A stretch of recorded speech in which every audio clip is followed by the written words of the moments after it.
Boa noite, pessoal, tudo bem com vocês? Sejam bem-vindos mais uma vez ao canal Educação, aqui para a nossa aula de análise artística, né, do sigapegadas.com, a nossa disciplina que tem a ver aí muito com a questão da produção de memes e com a situação da própria característica da Serra da Capivara, né, de ter esse histórico, pré-histórico, que a gente está analisando aqui já tem algum tempo.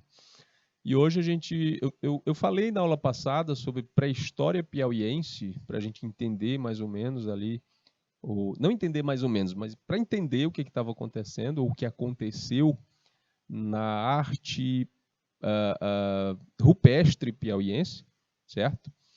E hoje a gente vai analisar a arte rupestre como uma expressão do cotidiano, no geral, no mundo todo, certo? Porque assim, a gente trouxe uma visão mais fechada para cá, para a nossa região, e hoje a gente vai abrir mais o leque e entender melhor essa arte pré-histórica, chamada rupestre, como expressão do dia a dia. O que eles buscavam, quais eram as técnicas, certo? Por que existia essa representação, ok? Então vamos começar, né? Hoje, 21 de setembro.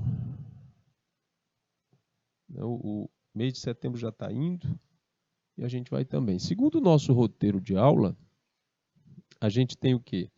Nós colocamos aqui, né, o objeto do conhecimento, que é o assunto, os objetivos e o que a gente vai fazer hoje, né, sobre teoria, partindo da teoria para a prática. Então, essa arte rupestre como expressão do cotidiano. Os objetivos são conhecer os aspectos estruturais e a organização sociocultural das comunidades pré-históricas em todos os seus períodos e conhecer as características ritualísticas das pinturas rupestres. E a gente vai responder no finalzinho uma questão, certo? Vamos lá então adiante. Para compreender o que acontece com a questão da produção, porque é importante falar de produção, como é que esse pessoal naquele tempo produzia essas imagens. Antes de falar das técnicas, dos materiais e das formas, gente, é bom explicar uma coisa interessante. Quando a gente fala de homem pré-histórico, mulher pré-histórica, a gente tende a construir uma imagem, né, de um ser absurdamente estúpido, sem conhecimento de nada, expressões como o uga-uga, certo? A gente associa ao falar dessas pessoas, certo? Mas a gente tem que entender o seguinte: nós somos, dentro da espécie humana, os tais do Homo sapiens sapiens, certo? E essa população que fazia esses desenhos pré-históricos já era dessa espécie. A gente já está falando aí do Homo sapiens sapiens, ok? O mesmo cérebro, a mesma configuração física, certo? Nós já éramos essa espécie. Tem muitas espécies para trás, a ciência aponta aí, não é, o desenvolvimento da espécie humana, desde o Australopithecus afarensis, o Homo neanderthalensis, eu estou falando aqui fora de ordem, certo? O Homo afarensis, o Homo habilis, o Homo robustus e por aí vai, certo? Dos primeiros hominídeos até chegar ao Homo sapiens, ainda não se tinha uma necessidade de um fazer artístico. Com o Homo sapiens é que isso nasce. E é a partir dele que vão aparecendo, né, segundo pesquisas, as primeiras manifestações de arte, de pintura, de fruição do subjetivo. Mas para pintar eles precisavam de técnica e material. Bom, as técnicas antigas, as mais antigas pinturas em cavernas conhecidas, segundo aqui o nosso texto, possuem seus significados desconhecidos. Os significados, a gente só tem aqui, hoje, o exercício do imaginar, do tentar adivinhar do que significava. Mas conhecer exatamente a gente não tem como. Mas provavelmente tinha uma função religiosa ou mágica, dadas as características do próprio ser humano como nós nos conhecemos, é muito provável que essas produções tivessem, né, uma atribuição religiosa, uma função religiosa, ou mesmo uma função mágica, mitológica.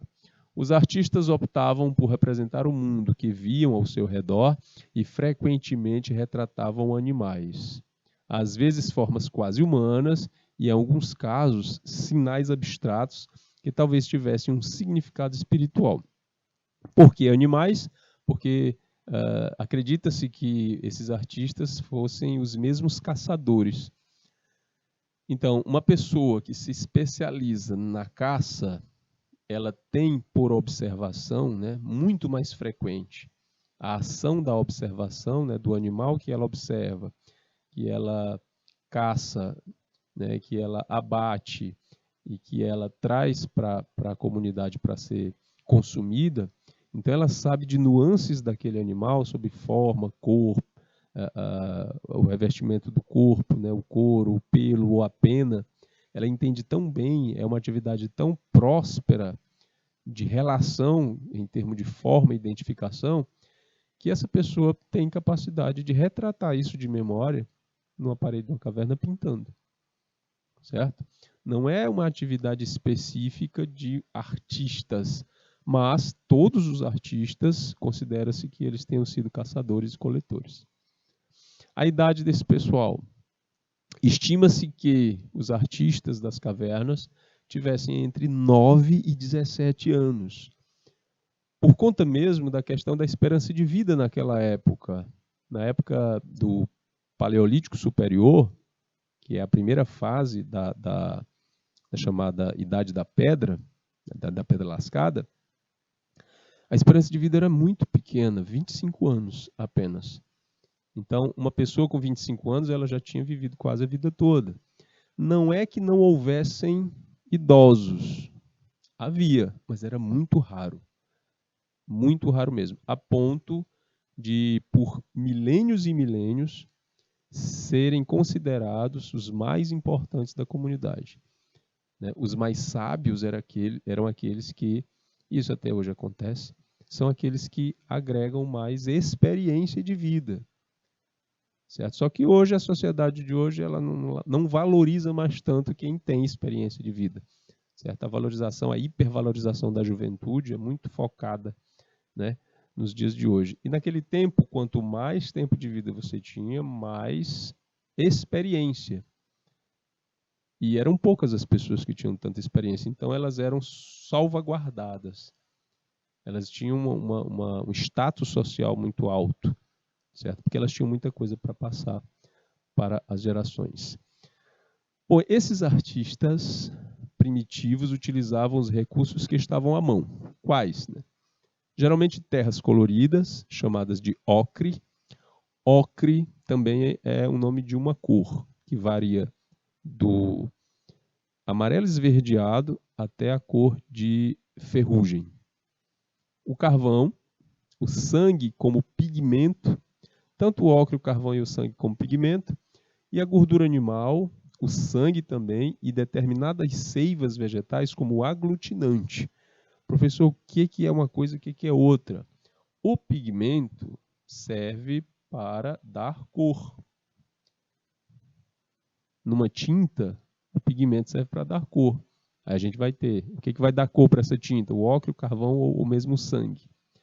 Mas essa tinta não é feita só de pigmento, porque o pigmento geralmente é em pó, é mineral. Então eles vão usar gordura animal, o próprio sangue, não deles, né? Sangue de animais. E algumas seivas vegetais que vão servir como aglutinantes, ajuntadores, né? Misturadas com isso, eles transformam na tinta.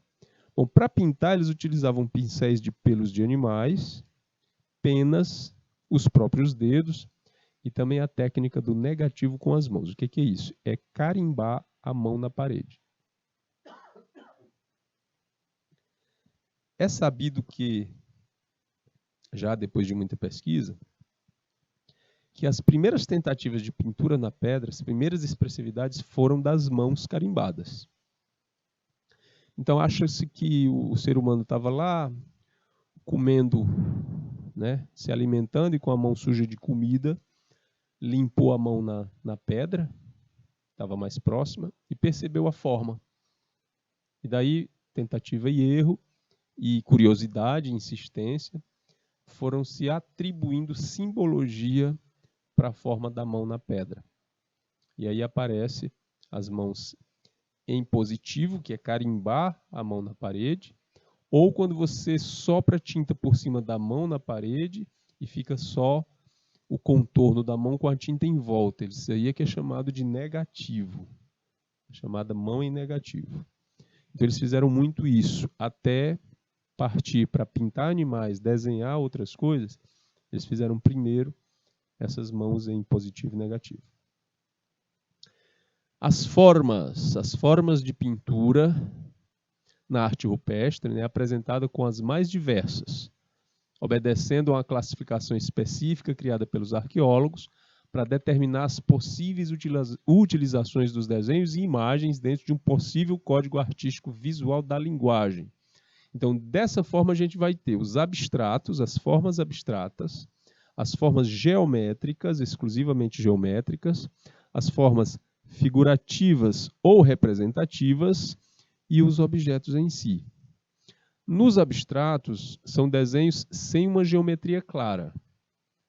Elas podem estar sozinhas ou formando conjuntos e provavelmente representam deuses, espíritos ou constelações. Por que chama só de abstrato?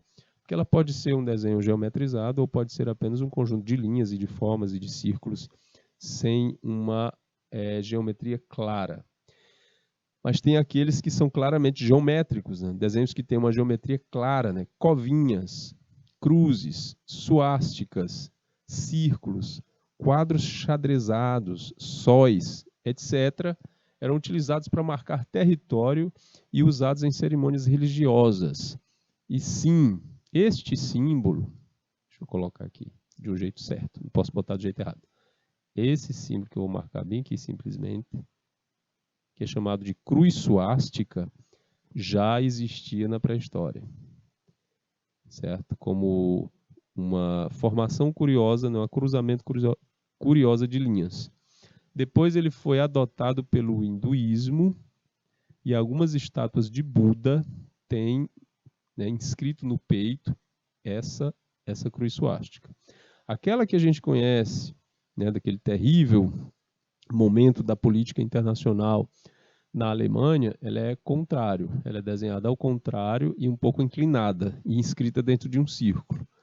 Infelizmente, a que ficou mais famosa foi aquela, mas a cruz suástica é conhecida há milhares de anos, desde a pré-história. E os xadrezes, os círculos e os quadrados também. As figuras, né, representativas simbolizam as figuras quer humanas, que são as pegadas de pés, quer de animais, né, leões, girafas, etc. Elas significam boa sorte para a caça e procura de fertilidade feminina.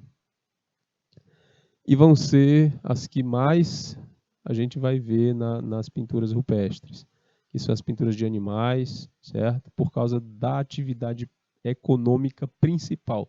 Eu vou dizer econômica, não é que existisse exatamente uma economia na pré-história. O que existia basicamente em termos de economia era o que as comunidades trocavam entre si. Um pouco do excedente da caça e depois que a mulher inventou a agricultura, um pouco do excedente da agricultura era trocado com outras comunidades. Eles chamavam essa prática de escambo.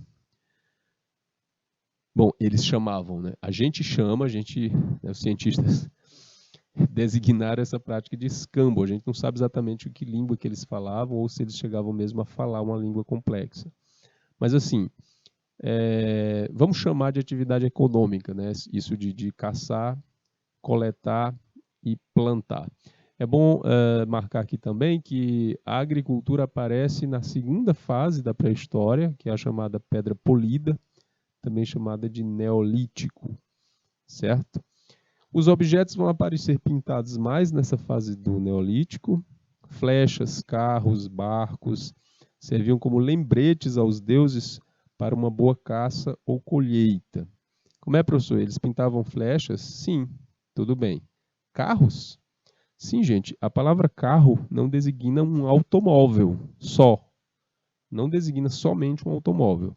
Nós, por intuição, por causa da nossa geração, a gente acredita imediatamente o significado de carro para um automóvel. Mas desde que o ser humano construiu o chamado conjunto de roda e eixo, chamada invenção da roda, e quando se fala em invenção da roda, a gente pensa que só foi cortar em círculo uma tábua e fazer uma roda. Não, é todo o conjunto, né, da roda com o eixo para puxar um carro puxado por um animal, geralmente um boi. Então é desse carro que ele fala. E os barcos, né, que são uns objetos que já acompanham a humanidade há muitos milênios por conta da história da pesca. Certo? E foram os barcos importantes na disseminação do ser humano, né, no espalhamento do ser humano pela Terra. Porque tem uma teoria que diz que é muito provável que eles passaram da África para a América do Sul pelo Atlântico, onde naquele tempo existiam, né, uma distância menor e pequenas ilhas entre a África e a América, no povoamento inclusive do Piauí. Ok? Então a gente vai ter abstratos, geométricos, figurativos ou representativos e objetos. Aqui exemplos de como eram grafados esses desenhos. Então, isso são leituras retiradas de pinturas rupestres em locais encontrados por todo o mundo. E a gente percebe aqui a tentativa, né, do figurativo. E aqui a gente vê o chamado abstrato. Ok? Isso podia partir... vamos isolar esse bem daqui, que parece curioso. É muito provável que o ser humano pré-histórico pudesse ter observado uma planta, né, uma folha com essas características, ou o desenho de alguma ossada, e aí ele vai tentar imitar, né, a forma na pintura. Esse jogo de interesse, de curiosidade na produção de formas pintadas ou desenhadas, ele pode ser comparado, certo, a uma pesquisa científica, uma pesquisa acadêmica, dado aí a limitação que o ser humano tinha naquele tempo em termos cognitivos. Então, era um processo de iniciação. O lidar com uma linguagem simples, com o simples desenhar de um objeto, de uma sequência de linhas e formas, estava ali ajudando também o ser humano a ir prosperando, certo, na sua capacidade cognitiva e de armazenamento de informação. Para a próxima geração, já ter aí, né, preparado para si essas informações. E esse conhecimento que vai de uma geração para outra é o que a gente chama de patrimônio cultural imaterial. Outros exemplos aqui. Aqui o que a gente chama de geometria grega, já se observa aqui. Né? Esse aqui é o que a gente chama de grega, quando é repetido. Esse aqui aparece muito na formação da geometria grega. Da arte grega, a gente vê muito isso nos vasos. Ok? Um simulacro de ser humano, aqui provavelmente uma mulher. O homem não se pintava com o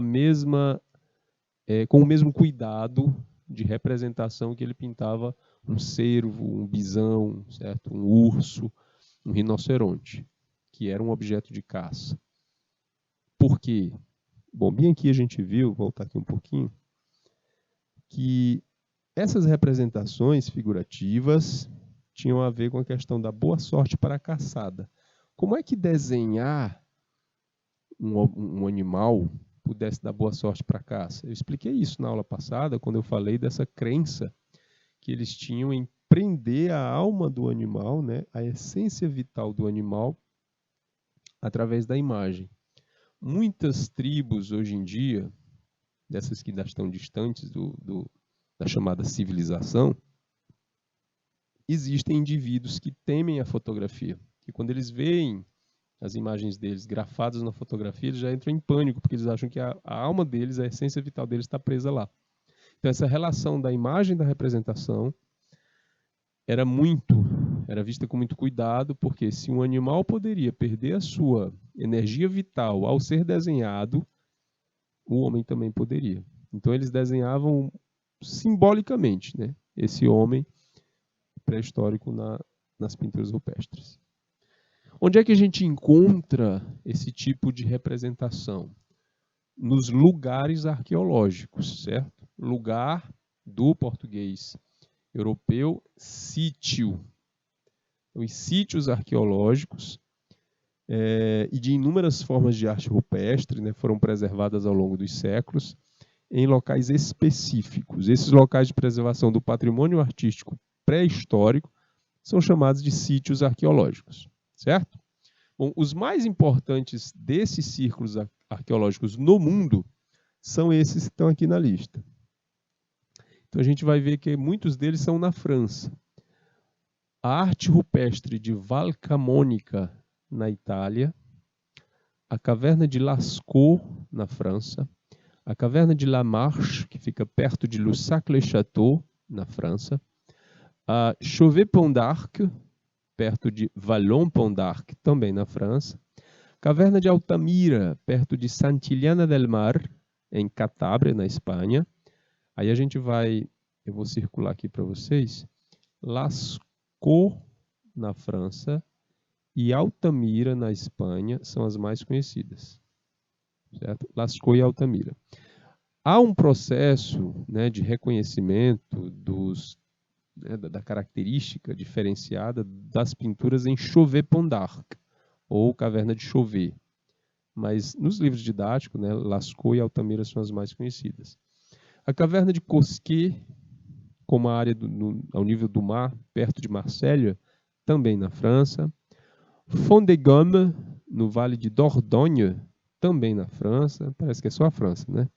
Caverna de Perche-Merle, na França. Aí a gente vai ter, na África, Tassili-N'Ajjer, na Argélia. E, finalmente, São Raimundo Nonato, no Brasil. E essa São Raimundo está em todas as listas da comunidade científica, quando fala de importância de sítio arqueológico em pintura rupestre, você vai ver fatalmente o nome de São Raimundo Nonato nessa lista, né, aqui no Brasil. Beleza? Vamos lá. Galerias de arte rupestre no Brasil e no mundo. Na Áustria. Desculpe, na Austrália. Essa representação aí, a gente vai ver que são alguns tartaruga, lagarto, pintados com ocre, né?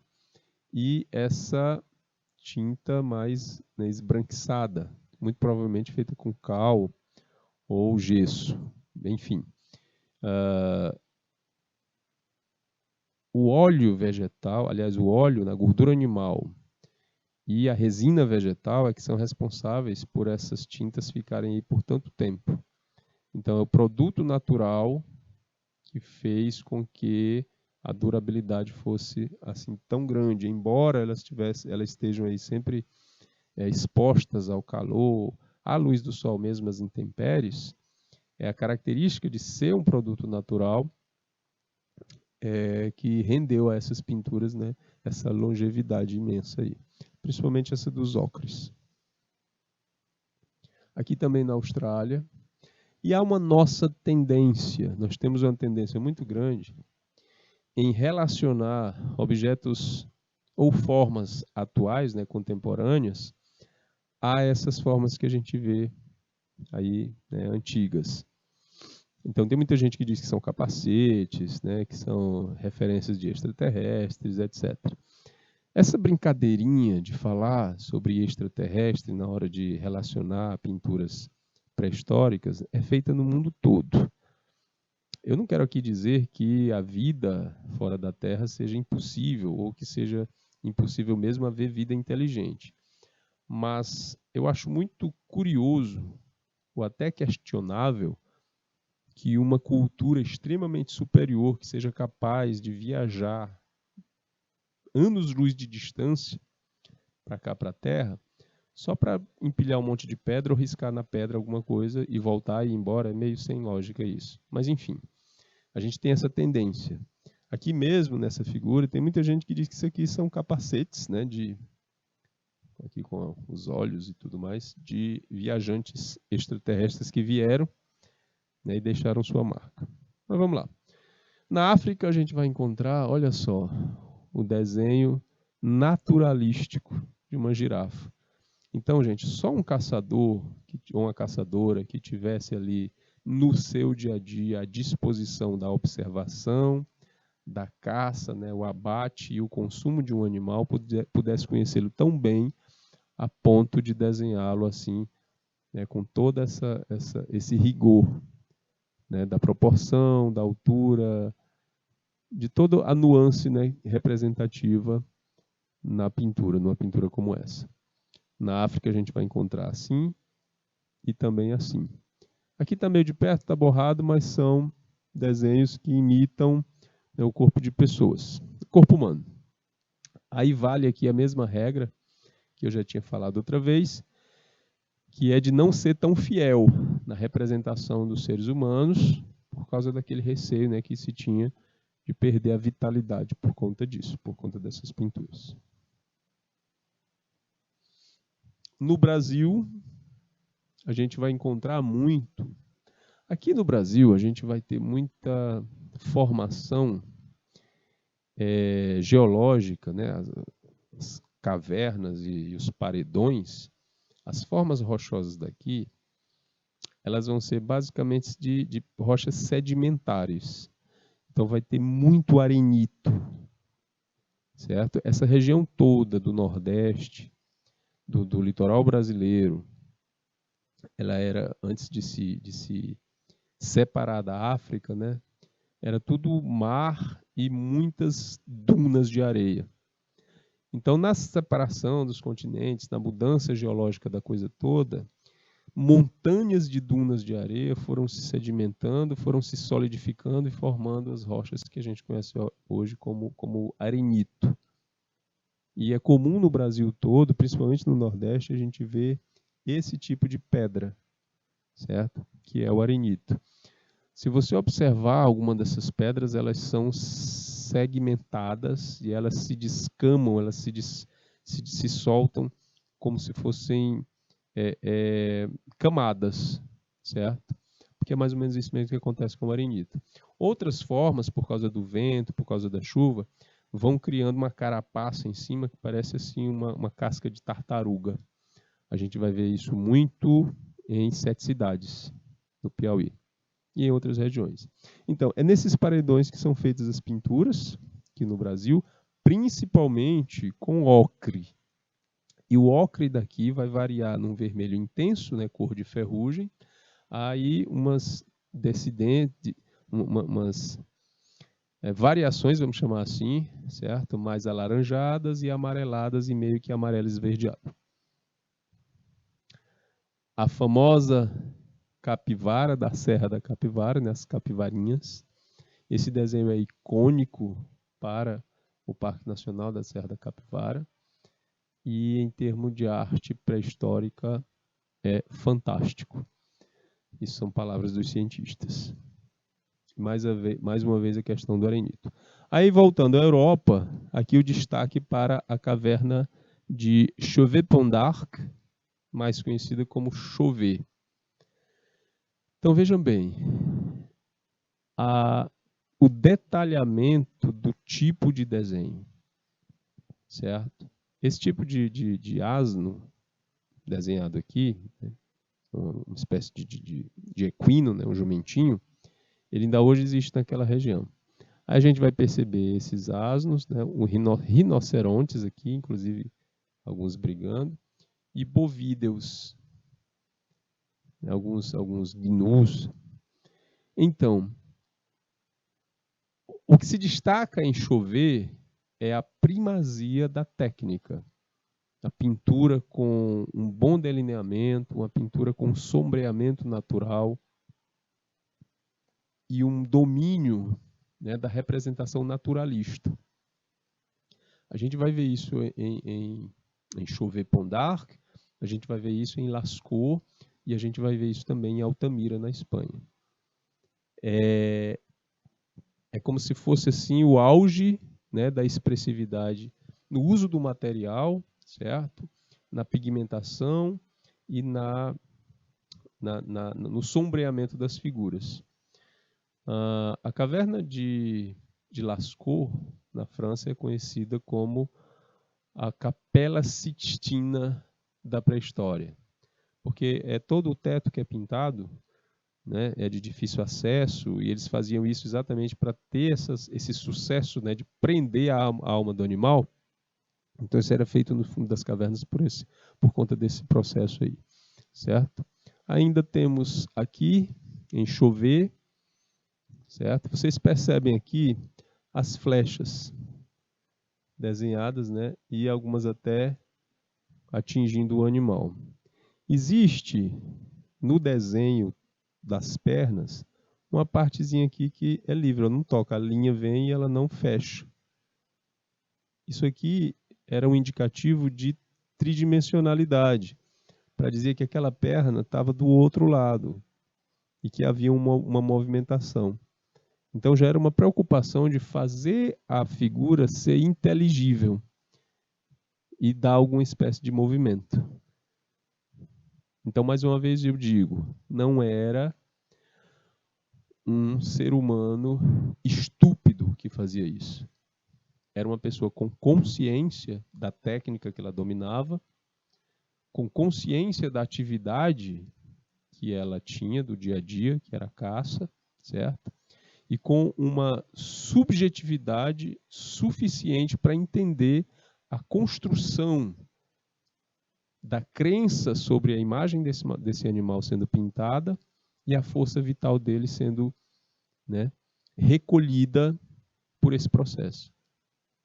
A gente chama essas intenções, né, de proto-religião.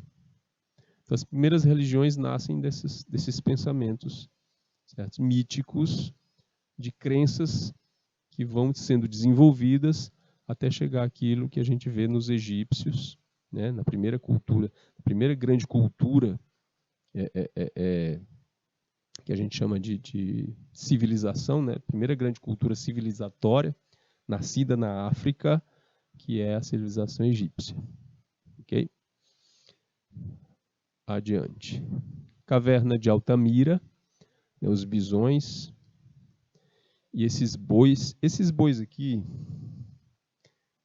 já tinha boi normal, não é exatamente que fosse normal. O nome desse boi é Auroch. Auroch. Já ouviu esse nome? Tem uma caminhonetezinha, né, acho que é da Renault, que tem esse nome, Auroch. Isso era um boizão de uns 3 metros de altura, né, um boi pré-histórico, que só a garantia da caça, né, e do abate desse boi bem já era o suficiente para manter a tribo feliz por alguns dias. Então ele era como é que eu vou dizer? Ele era amado demais. Fazer o desenho desse animal significava ter sucesso na caça desse animal específico. E você caçar um auroch, conseguir derrubar, conseguir abater e levar para a comunidade para se alimentar, era um feito e tanto. Certo? Então aí o auroch. Outras expressões artísticas da arte rupestre. Além de designar a arte de pintar sobre a superfície de pedra, a expressão arte rupestre também é utilizada para descrever a prática que os povos antigos tinham de entalhar a rocha e empilhar pedras para formar grandes desenhos no chão. Então a gente vai ter os petroglifos e os geoglifos nesse processo. Os petroglifos são rochas gravadas com representações simbólicas, geralmente associadas, que registram fatos e mitos, podendo ser gravados em rochas internas ou externas. No Brasil é a famosa Pedra do Ingá, na Paraíba, a gente vai já mostrar ela. Geoglifos são grandes figuras feitas no chão, geralmente com mais de 4 metros de extensão, em morros ou regiões planas. Sua construção pode se dar pela disposição organizada de sedimentos, como pedras, cascalho ou terra, criando um desenho em relevo positivo, ou pedra retirada de sedimentos superficiais de modo a expor uma rocha subjacente, criando um relevo negativo. Geralmente só pode ser vistos de longe, principalmente do alto. Aí foram encontrados geoglifos onde? Em Nazca, no Peru, e no Brasil, nos Estados Unidos, em Austrália, no Bolívia, no Chile e no Reino Unido. Ok? Mas os mais fantásticos são exatamente esse de Nazca, no Peru, porque são imensos. Só dá para ver de avião. Aí, mais uma vez, a gente pergunta, como que eles fizeram isso?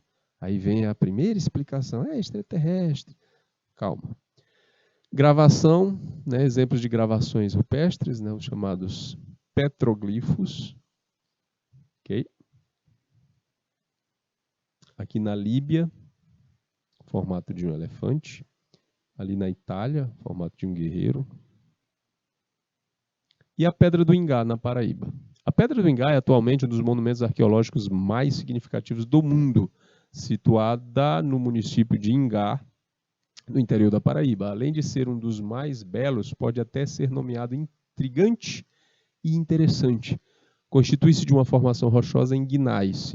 Trata-se de um conjunto de pedras em que há inscrições cujas traduções são desconhecidas. Têm sido apontadas diversas origens e há muitos que defendem que a Pedra do Ingá tem origem fenícia. Nessas pedras estão esculpidas várias figuras representando animais, frutos humanos, constelações e até a Via Láctea. Ops. Cadê, meu gente? Aqui, a Pedra do Ingá, aqui embaixo. Tem outro desenho depois, a gente mostra. Que tipo de herança a arte rupestre vai deixar? A arte rupestre influenciou importantes expressões da arte contemporânea, como a arte urbana mostrada nos grafites e o land art. Sim, grafite é um tipo de arte de pintura mural que remete, em termos de técnica e de intenção artística, mesmo que muito distante, né, na sua temporalidade, ela tem um bracinho lá na pré-história, certo? O grafite. E a chamada land art, ou arte de território. Os artistas contemporâneos buscam utilizar elementos naturais e grandes espaços para criar imagens incrivelmente poéticas, como essa daqui, onde foi empilhado um monte de pedra na enseada de uma praia, criando um grande espiral, uma grande espiral de pedra. Isso foi feito proposital. Exatamente como se faziam como os geoglifos, juntando pedras para fazer um desenho grande, onde o conjunto podia ser visto melhor de cima. Ok? E vamos à nossa questão. As pinturas rupestres, aqui é uma imagem da caverna de Chauvet-Pont-d'Arc. As pinturas rupestres demonstram uma habilidade humana em imitar a realidade através de imagens. O contexto contemporâneo deixa claro que essa representação envolve situações diversas, subjetivas, objetivas, naturalistas, abstrativas, etc. Ao observarmos as produções pré-históricas, percebemos, letra A, uma variedade de temas e técnicas. Letra B, um desenvolvimento da técnica de representação da natureza pelo ser humano. Letra C, a limitação em representar as figuras de animais. Letra D, que a cor era limitada ao desejo monocromático do ser humano paleolítico. E letra E, a escolha das cavernas foi proposital, já que se encontra as mesmas figuras em troncos de velhas árvores. Vamos analisar aqui, né? Ao observarmos as produções pré-históricas, percebemos. O que a gente percebe? A letra E fala que a escolha das cavernas foi proposital, já que se encontra as mesmas figuras em troncos de velhas árvores. Gente, as árvores pré-históricas não existem mais, não as daquele tempo.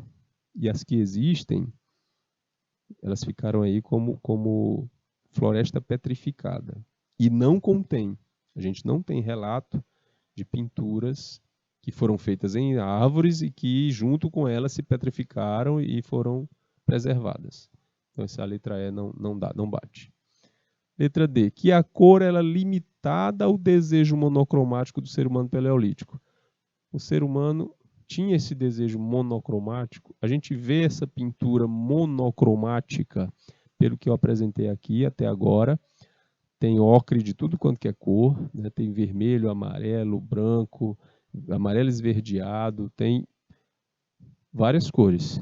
Então a gente não pode dizer que havia um desejo monocromático, certo? Do homem pré-histórico, de forma alguma. Bom, então foi a limitação em representar as figuras de animais. Quando você diz isso, você está falando aqui que eles só representaram figuras de animais. E a gente viu lá no início da aula que não. Tinha figura, né, abstrativa, geométrica, as figurativas, que são essas aqui dos animais, entre outras, e as de objetos. Então não houve essa limitação de forma alguma. A letra B diz, um desenvolvimento da técnica de representação da natureza pelo ser humano. Você pode até balançar e dizer, é verdade, é isso aí mesmo. O ser humano ele foi aprendendo e aí ele foi desenvolvendo essa técnica.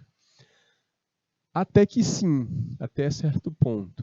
O problema é que ele não foi um desenvolvimento de uma técnica de representação apenas da natureza, mas também de suas subjetividades. Então isso deixa a letra B, né, errada nesse sentido. Mas o que a gente observa mesmo nas produções pré-históricas é uma enorme variedade, tanto de tema quanto de técnica, certo? Em todas as pinturas. Aqui, letra A, uma variedade de temas e técnicas. Beleza? Bom, gente, aqui a gente fecha a nossa aula sobre pintura pré-histórica, né, no dia a dia. Agradeço demais a participação de vocês e espero vocês na próxima aula. Um grande abraço, até a próxima. Tchau.